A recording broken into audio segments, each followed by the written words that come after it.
giving the government an ultimatum.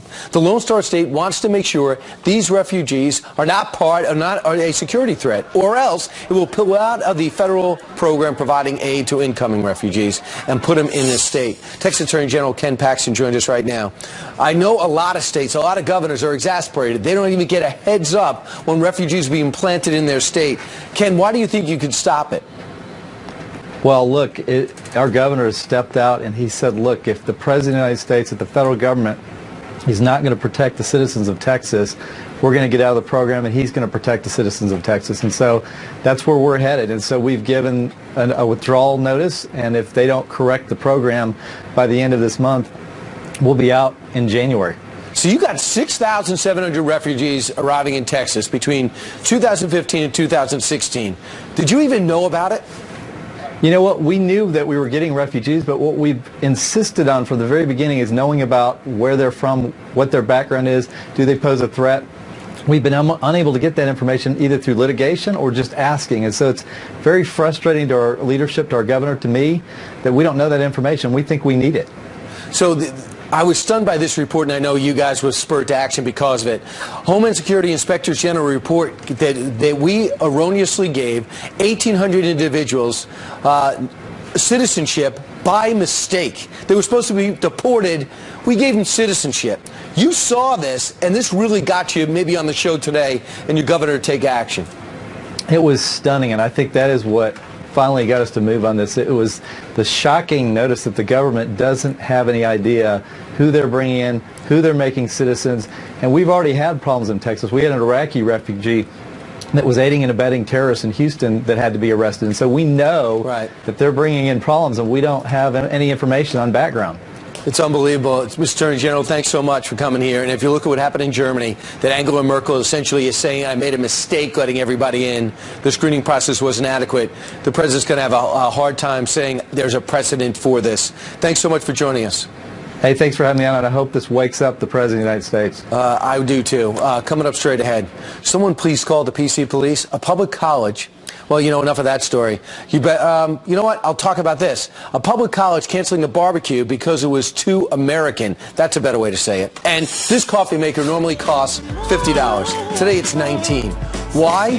Because we told you that. It's Mega Morning Deal time. And Steve's trying to get an additional coupon.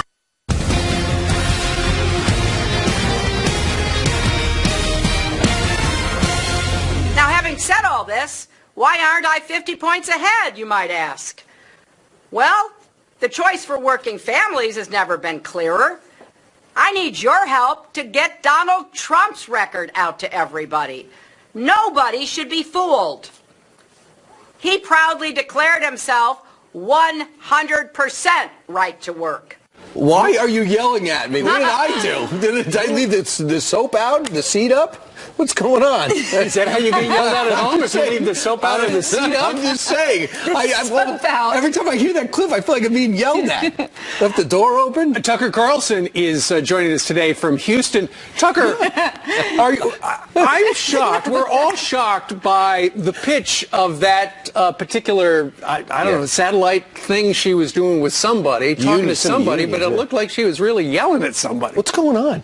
Well, she was, and it's poignant. I mean, when people melt down, the first thing that goes is voice modulation, and it really is like that Saturday Night Live sketch. I can't believe I'm losing to this guy.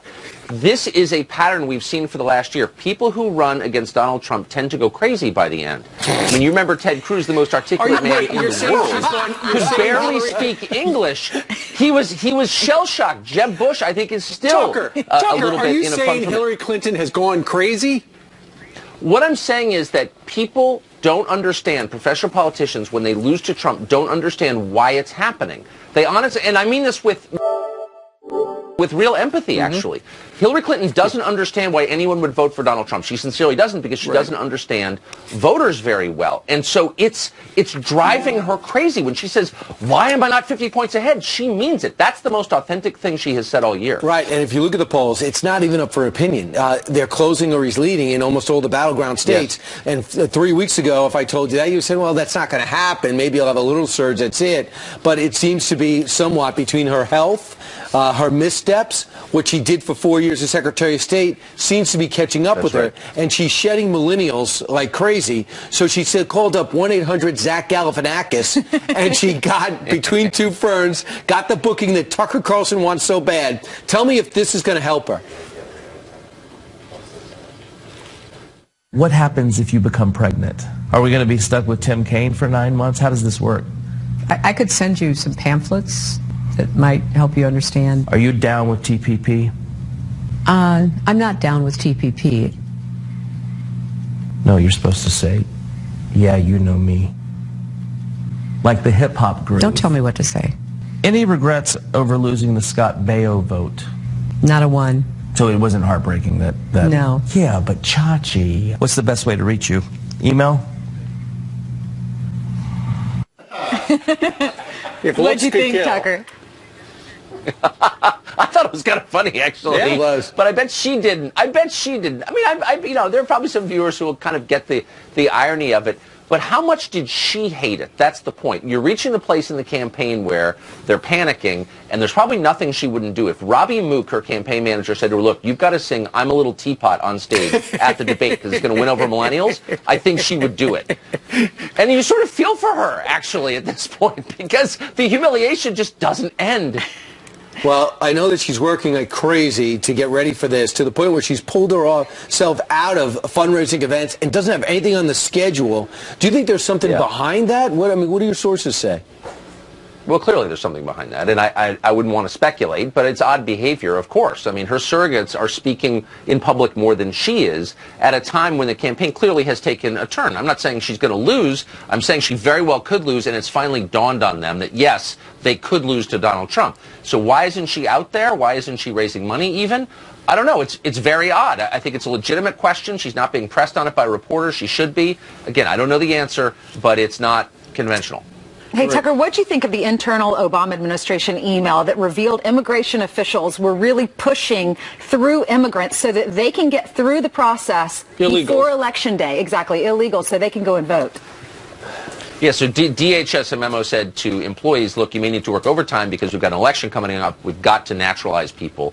The implication being, of course, so they can vote. First, I think it's a really big deal. I mean, this is the future of our country, and so the idea that the government is trying to get new voters into the system to pack the electorate in order for Hillary to win is a really ominous thing. But it's also of a piece with our policy going back 50 years. I mean, one of the main points of the massive third world immigration into the United States we've seen has been to bolster the fortunes of the Democratic Party. If the electorate were the same as it was in 1980, obviously, Barack Obama wouldn't have gotten the majority of the vote twice. So this is the essence of their strategy, is to bring people in and make them new Democrats. And I think it's worth speaking up about, because I think it's fundamentally unfair to people who are from here. Oh, absolutely. Okay, so we've seen this email saying try to make as many illegals legal as possible.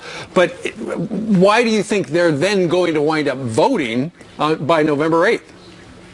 Well, because because two reasons. One, the assumption is that the overwhelming majority of first-time immigrant voters vote Democrat. We've seen that for a generation. Okay, that's just true. There are a lot of reasons for it, but it doesn't matter what they are. That's true. And the second reason we know this is because this has been going on for 2 years at least, where the Obama administration has been giving grants to left-wing nonprofits whose whole mission is to register new voters to vote against Trump. This is something that Soros has funded, and that basically conservatives and Republicans have not said anything about for whatever bizarre reason, but they should, because again, this is packing the electorate on behalf of a specific political party. It's wrong. Tucker, lastly, real quick, in North Carolina, the chaos that's taking place in Charlotte, look at both candidates. The theory is, even in Politico today, that the law and order candidate could benefit in what's turning into a battleground state. Your thoughts? Well, I mean, I don't see how this could be good for Hillary Clinton. I mean, Black Lives Matter, which she has endorsed, has basically pulled off the mask and admitted, yes, it's a racist group that endorses violence. So Hillary Clinton is on the record endorsing them. So how exactly is that good for her? I don't see how it is with normal voters anyway. See, I like Tucker. Ainsley, you didn't want to have Tucker on. I'm getting convinced now. Yeah, you're starting to like him. I'm liking him a little bit more. Really? Yeah. Okay. He's he the woke best. up at like So 7:30 nice, for us. You're my favorite. Well, she was against your appearance I until now. love you. He's taking over the couch tomorrow. Guess we'll what? be gone. We're going to be waking up at 7 o'clock tomorrow, even on our Saturday and Sunday, to watch you. How about tomorrow. 6? He's on at 6. All right, I'll wake up at 6. All right. Tucker, have a great day down in Texas. Thanks, guys. See you Bye, tomorrow. Tucker. All right, it is 20 minutes now before the top of the hour. Time for some news with Heather. Yes, good morning. Good morning to all of you. Parents on edge this morning after an elementary school student tests positive for leprosy. It's a school in Southern California, and they're now stressing that other students are not in danger. They say they are taking precautions, such as decontaminating classrooms and educating parents about the bacterial disease. They say it's easily treated with antibiotics. The child infected is expected to be okay, but certainly scary nonetheless. A mayor's fists go flying after getting a pie in the face. Take a look at this picture of Sacramento Mayor Kevin Johnson. He was at a charity event when he was attacked by an activist. Witnesses say that Johnson, a former NBA star, then tackled the man to the ground and left that protester black and blue. That protester upset, claiming that Johnson only cares about building a new arena for the Sacramento Kings and not about his constituents. Okay? And do you remember this claim by Hillary Clinton about being broke? We came out of the White House not only dead broke, but in debt. Well, guess the nominee isn't dead broke anymore. The Clintons now shelling out nearly $1.2 million for their latest home. Here's a picture of it. And by the way, it's next door to their home in Chappaqua, New York. It would make it their third home. And some are saying it's going to be a weekend getaway for their daughter Chelsea and her family. So it could be right next door to Grandma and Grandpa. And those are your headlines. Nice neighborhood. Yeah, certainly is beautiful. Thank you very much. Thanks. All right, in a matter of days, Donald Trump and Hillary Clinton would clash on everything from terror to immigration in the first debate. So who has the best handle on those issues? We'll debate that. And first responders go above and beyond to keep all of us safe, right? Well, coming up next, Steve's going to hit the streets of New York City to give them a surprise that's going to brighten their morning. Fantastic. Good job, Steve. Call me Mr. Coffee. Quick headlines now. A $1 billion deal creating the world's largest hotel chain. Listen to this. Marriott shelling out $13 billion to buy Starwood Hotels. In total, 30 hotel brands now fall under the Marriott with more than 1 million rooms around the world. And my key card doesn't work in any of them. And Target pumping the brakes on its kitty card experiment. Could this be why?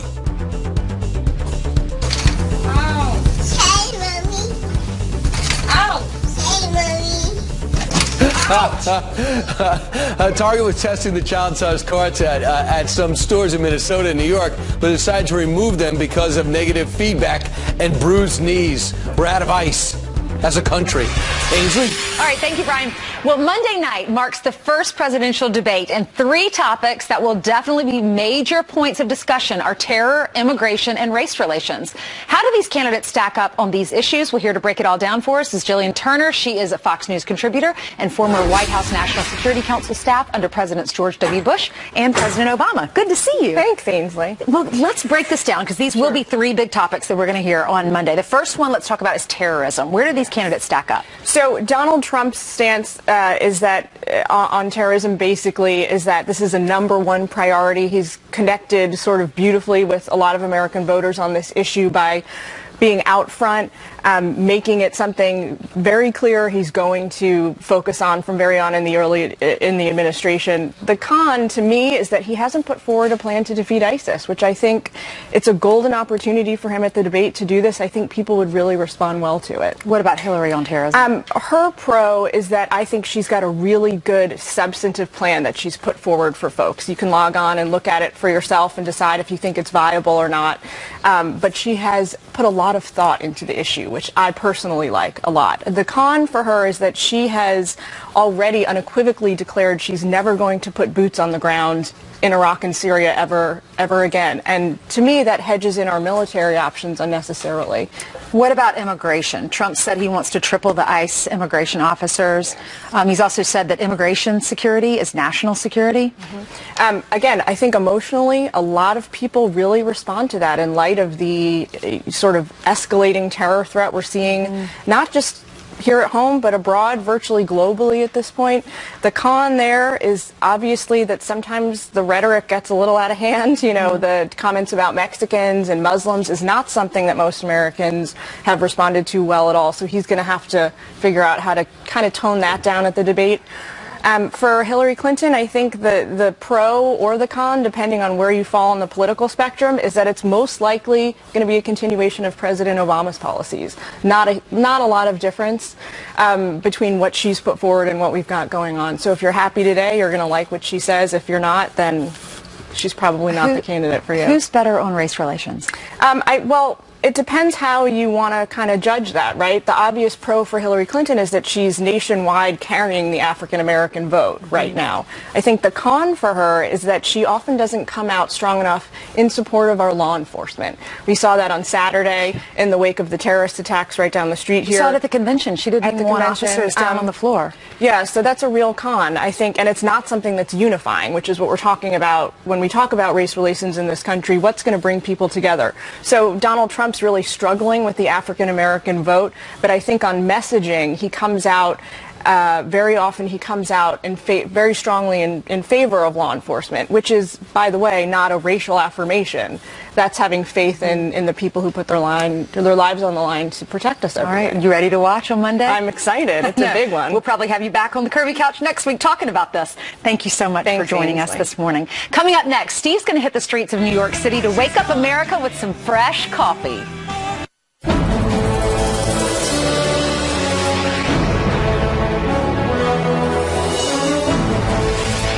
It is Friday. We're going to have a little bit of fun. So what do we do? Steve, you have an important mission. Hey, George. Go ahead. Tell us the mission, Steve. Yeah. The mission is simple. It's saying thank you. Actually, as I was walking over here to Broadway and 46, this guy named George just said, "Hey, Steve, you love Fox and Friends, right?" Yes, I do. And why is it you like Fox and Friends? Because they speak the truth and they're conservative. I don't like liberals. Okay, well, you wanted to say thank you to me today. Thank you, yes. And thank you very much. And what are you doing? I'm doing the cooking over here. I'm doing the That's okay. Thank you very much, George. Good to see you. Listen, it's good to see you. It's actually great to see all of these police officers. These are members of the Counterterrorism Task Force. They are working right now here in Times Square. They work every day. We came over. AJ, take a swing around here to show what we brought. We got the guys and gals from Starbucks. They brought us all sorts of breakfast beverages for the men and women, just to say thank you, because earlier in the week, after what happened down in Chelsea, we saw some Starbucks employees take some coffee and some breakfast foods and all sorts of things over to the men and women who were doing their best to keep New Yorkers safe, just to say thank you. And so Starbucks, thank you very much for doing this. And the guys and gals over here, they're currently working. They've got guns. They cannot take the coffee. So what we're going to do is we're going to actually just set it up right over here. We need about 5 more coffees. Can you do a Frappuccino out of this machine? So we're going to put the coffees right there, and at the conclusion of their shift, go ahead, sir. At the conclusion of their shift, they're going to just come over here, have a cup of coffee, if they like one.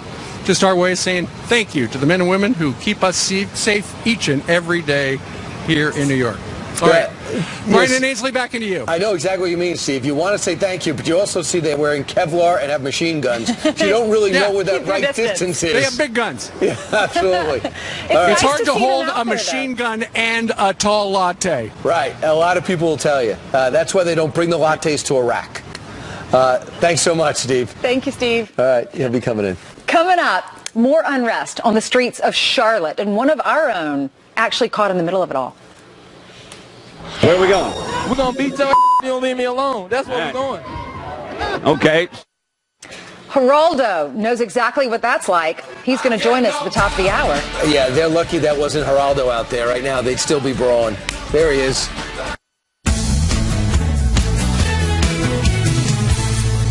Good morning to you and your family. It's Friday. It's September 23rd, 2016. I'm Ainsley Earhart. We start with this. It's a Fox News alert. Another night of violence down in Charlotte, and this time a Fox News reporter is caught in the middle of it.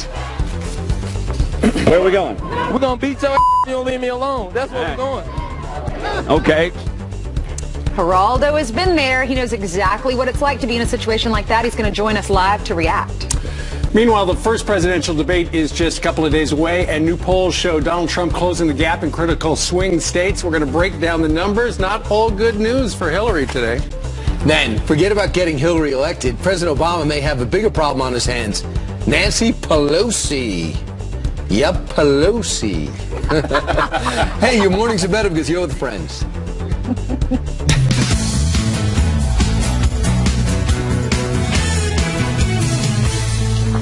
All right, let's get right to it now. And here we are, a third straight night of protests. It happened in Charlotte last night, but so far, no violence. This is a Fox News alert. Hundreds ignoring that midnight to 6 a.m. curfew, shutting down a highway and chanting for the release of the footage of the shooting of Keith Scott.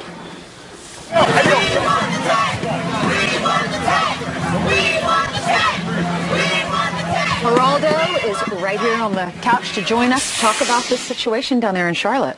You know, I think that the first night was really substandard policing.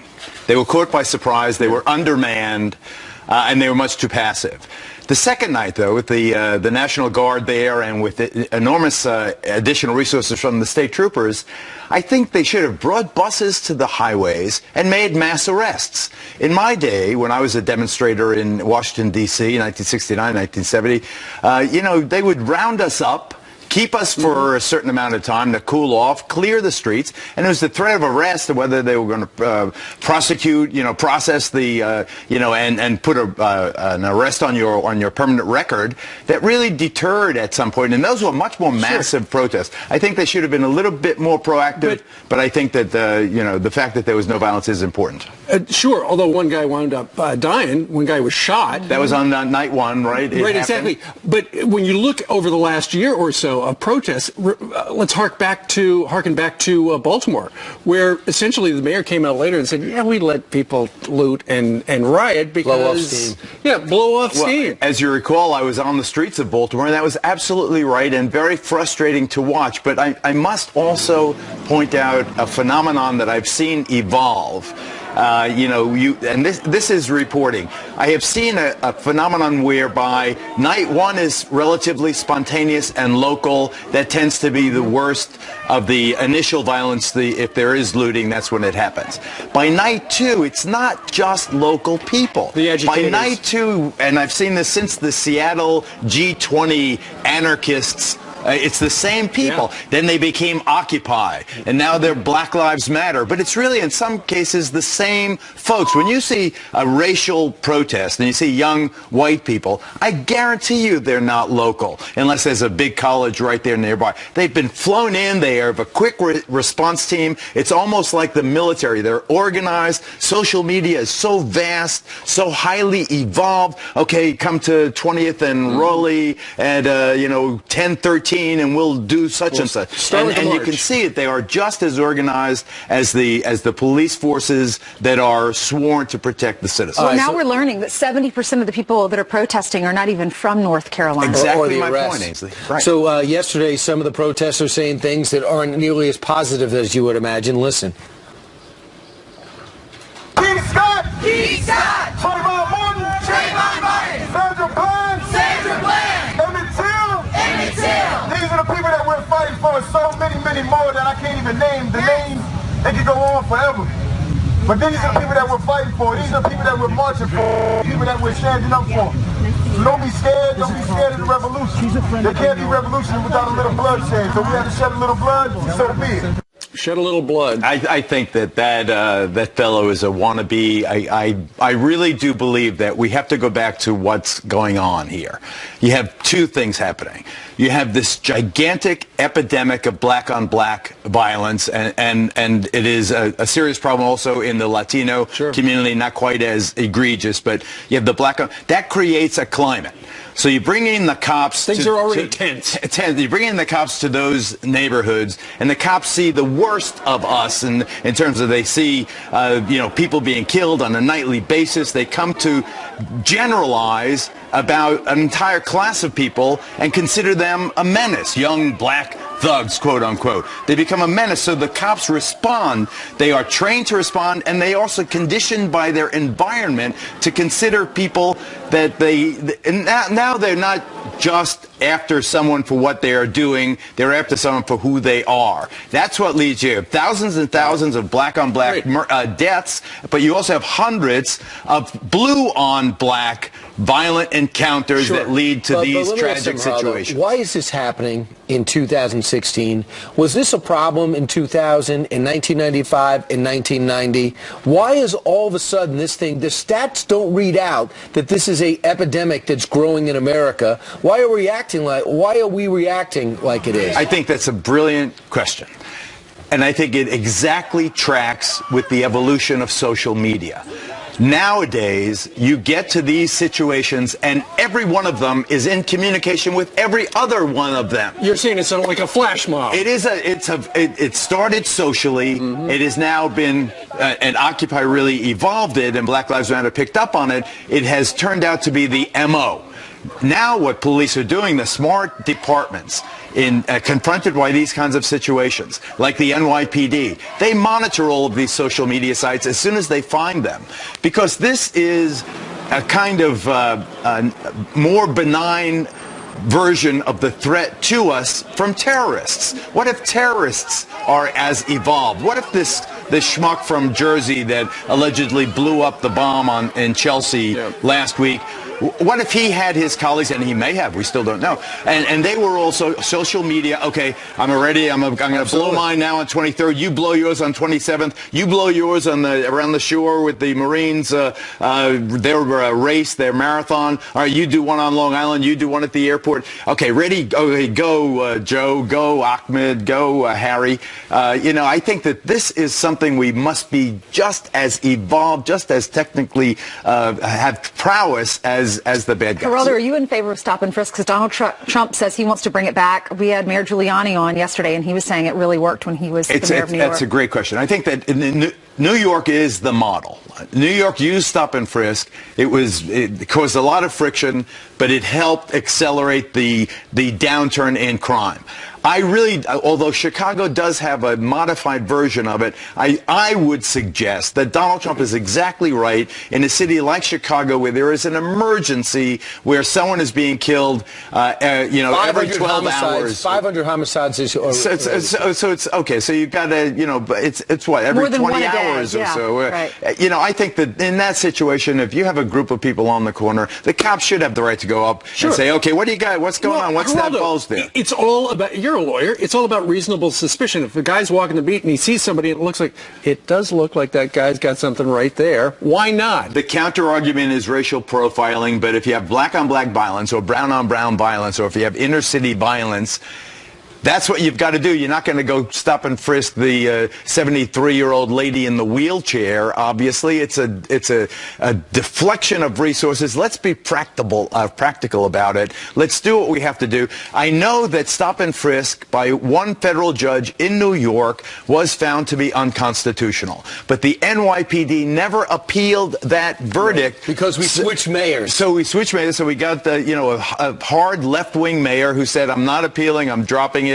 You win." We should really have an appellate court litigate what is appropriate for police when confronted with an emergency, because there is no doubt that inner city violence is an emergency, but not in every city. We know the cities: Newark, New Orleans, Detroit, Cleveland, Baltimore, now Chicago. We know the cities where I think that we have to be practical about it.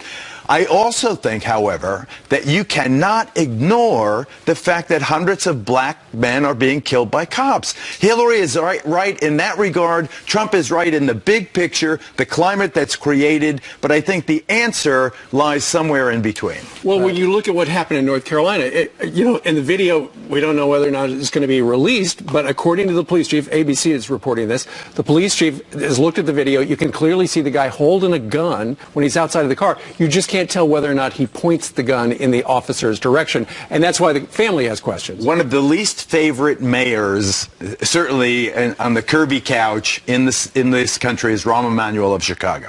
Rahm Emanuel of Chicago, best friends of President Obama, almost lost his mayoralty because of the refusal or the sloppy release a year after the fact of the video of the shooting of 17-year-old Laquan McDonald. Right.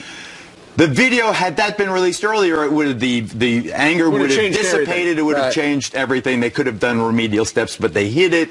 Finally releasing it, and it shook the administration in Chicago to its core. Why not release this video? I don't know. Why not? What is the logic of not releasing it? It's the body cam that they don't want to release. They say because we're in the middle of an investigation. I don't know how that could hurt the investigation, though. It doesn't matter. But the family saw it. Does that help? And the family is suggesting that it be released, Brian. Doesn't that tell you everything? I understand not releasing the names of GIs who get murdered or get killed in action until their relatives are notified. I understand that. Same with the police action. The relatives in this case, however, have seen the video. They have signed off on it. Release the video. We're going to have the governor of North Carolina on the program in a half an hour. Governor McCrory? Yep. Give my regards. Geraldo, have a good weekend. Thank you. Thank you. All right, let's hand it over to Heather, who has some headlines for us. Hey, Heather. We certainly do. First story coming out of Oklahoma this morning. The female police officer who shot and killed an unarmed black man in Tulsa, charged with first-degree manslaughter. Watch this. That dash cam video sparking national outrage, showing Terrence Crutcher with his hands in the air before Officer Betty Shelby shot him. She says she opened fire when she saw Crutcher stick his arm through an open window of that car, but Crutcher's family attorney says an enhanced picture of the window shows it was closed. Officer Shelby faces between 4 years and life in prison. The terrorist suspect Ahmed Rahami's dad telling the feds, "I told you so." Mohammed Rahami just spoke to the Associated Press, and he claims that he warned the FBI that his son had, quote, become bad, saying that he was showing interest in terror groups, including Al-Qaeda. His dad telling the FBI about his son's fascination with jihadi videos as well. Rahami remains unconscious in the hospital in critical but stable condition. Is Brad Pitt an abusive father? The FBI now investigating that. He's being accused of getting into a fight with his 15-year-old son Maddox on a private jet. A source says that that's why Jolie Pitt finally filed for divorce. Witnesses say that Pitt was drunk and out of control when he started screaming at his children. Someone on the plane allegedly called Child Protective Services, but they're going through a messy divorce right now.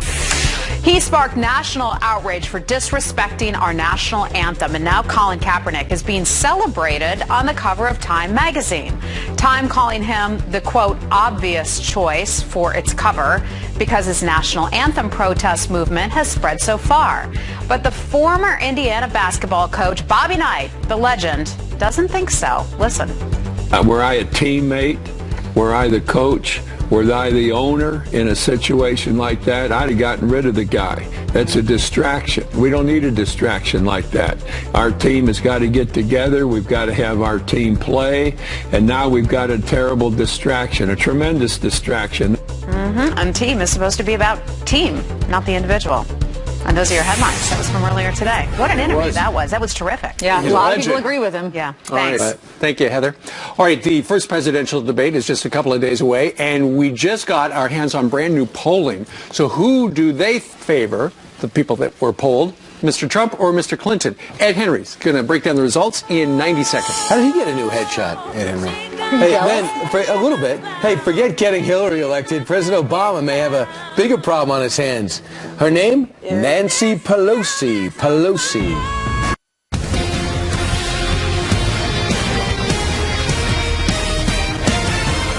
Yep, there's the countdown. 46 days from Election Day. The pressure is on Hillary Clinton. Yep, another round of swing state polls showing Donald Trump closing the gap. Somebody who's been looking at him this morning is Ed Henry, who joins us right now live from the Bureau in Washington, D.C. Ed, tell us what's going on.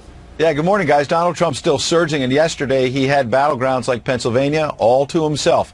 As Hillary Clinton took another day off, Trump deciding to go to Philadelphia, where he grabbed a cheesesteak at the world-famous Geno's, even though everybody knows that Pat's Steak across the street, sometimes known for being a little bit better. But the Republican mocked Clinton's light schedule by saying, while her aides claim she's in debate prep right now, maybe, Trump said, she's just sleeping in because of that recent health scare. Trump made up a lot of ground in August as Clinton took most of the month off for fundraising, and that may be playing out again in these polls. Look at Quinnipiac in Colorado, where Clinton had a strong lead. She's now barely ahead, 44% to 42%. Something to watch also is how Libertarian Gary Johnson impacts this race. He gets 10% in Colorado. Meanwhile, Iowa as well, Trump now with a strong edge. He's leading there, 44% to 37% in Iowa. Again, Johnson at 10%. But then in Virginia, Clinton may be starting to lock down a key state for her. Leading Virginia 45% to 39%. Johnson gets 8%. Again, he's having a big impact. Overall, Trump says he feels momentum. As Tim Kaine declared, that could be stopped if the Republican is all sizzle and no steak in Monday's debate. A lot of states have us way, way up. People are starting to get a little bit nervous, folks. They're starting to get nervous. But we'll see what happens. Look, I think we're going to win this thing. I think people are tired of what's happening in this country. I think you're going to see a performance that may well be entertaining, but without a lot of, and here's how we're going to get there, backing it up. Now, Democrats demanding policy details from Trump, but he told our own Lou Dobbs just the opposite. He said it's a mistake to lock yourself in a cabin for 3 weeks studying because you'll end up with lockjaw in a debate. Let me send it back to the beautiful Ainsley and the two old guys. Thank you very much. Wait a second. Yeah, that was Checks in the mail, that was Bobby Knight. I'm just quoting Bobby Knight. I know. Wasn't he so nice? You're just the Knight repository. Yeah, go ahead and tweet that out. All right? Thanks a lot. I'm going to do it right now. That means you were watching. Hey, We Steve, appreciate that. The other thing to bring up, do you know who is playing Mike Pence? Who is playing Mike Pence in the debate prep? Who would that be? That is Bob Barnett, the legendary. So he does it for every he plays every Republican for a Democrat. So he's doing it again. So they're getting ready. The big show Monday night. All right, coming up. Did you see this? Said all this. Why aren't I 50 points ahead, you might ask? Why is she yelling at me? Jeanine Pirro usually yells at me. The judge will be here. I'm going to see who yells louder. The judge. Also, look at that, guys. That towel right there, normally $130, but this morning, yep, you're only going to pay $40. The exclusive Fox & Friends Mega Morning Deals next. I'm out of Terry Claw. Q, you got any idea where we're going? Touch me. Yeah, I know where you're going. Where are we going? We're going to beat your you don't leave me alone. That's where we're going. Okay, so where we're going, I don't think anybody knows where they're going right now. I think they're just marching all over town. Well, it was believed there was going to be a curfew last night from midnight to 6 a.m., and Judge Jeanine Pirro joins us right now. What do you make of, as it turns out, the curfew was not enforced. As long as everybody was peaceful, they could stick around a bit. Right. Last night was more about protests than it was about riots. I mean, but I think that what the police have done is they've made a decision that we're going to try to be as low-key here as possible so that it doesn't appear that there is this fight going on, and although it was horrific. What happened on Wednesday night was horrific. I think all Americans needed to take stock of the rioters. I mean, these were not protesters. They were rioters. They were people who were tearing the fabric of our community apart. They were anarchists. There were a lot of out-of-town agitators. The cops say down there 70% of the people they arrested had out-of-town ID. Right. Is that any surprise? I mean, what these people do is they go around the country to make trouble. And it's the people in the community who suffer. The African-American community. The African Americans who were victims of their own crime, of black-on-black crime. And what they're doing now is they're disrupting a society, and they're disrupting the peaceful society that people want, and they're creating their own narrative. Judge, what are they protesting? Because in the beginning, remember, it was Black Lives Matter. They felt like black people were getting killed by white cops. But here in Charlotte, it's a black officer. It's a black cop, a black person who was shot.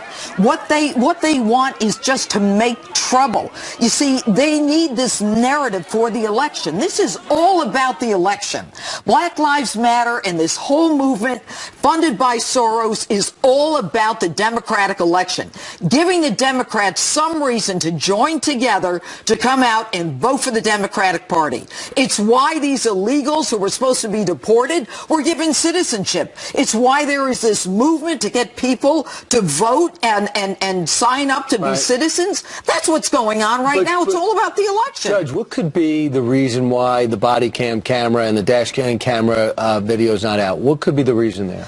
Well, the reason that it's not out, first, Brian, think about the fact. You've got the DA's office, you've got the State Bureau of Investigation, you've got the DOJ, the FBI, and Internal Affairs. That's a minimum of 5 law enforcement organizations or agencies looking at this case. There will be a grand jury investigation as sure as I'm sitting here right now. I've done these cases. The one thing you don't want is to get the evidence out so people start tailoring their testimony to what they think they see in the video, or someone putting themselves in the situation. The video will then make it clear what happened. If some person comes out and says, I saw this. Well, the video doesn't show that. It's a truth-telling system where we can say who's telling the truth and who isn't. And by the way, the law is clear. They passed a law saying October 1, you cannot get this without a court order. There's a reason for that. Well, we're not up to October 1st. So we're going to talk to the governor about that in a little bit. But first, you mentioned the election. Hillary Clinton not doing well with millennials. And you look at the four-way races, Gary Johnson's got 10% pretty much across the country. Right. She's doing her best, including sitting between two ferns with a very funny guy with some hard questions. Watch this.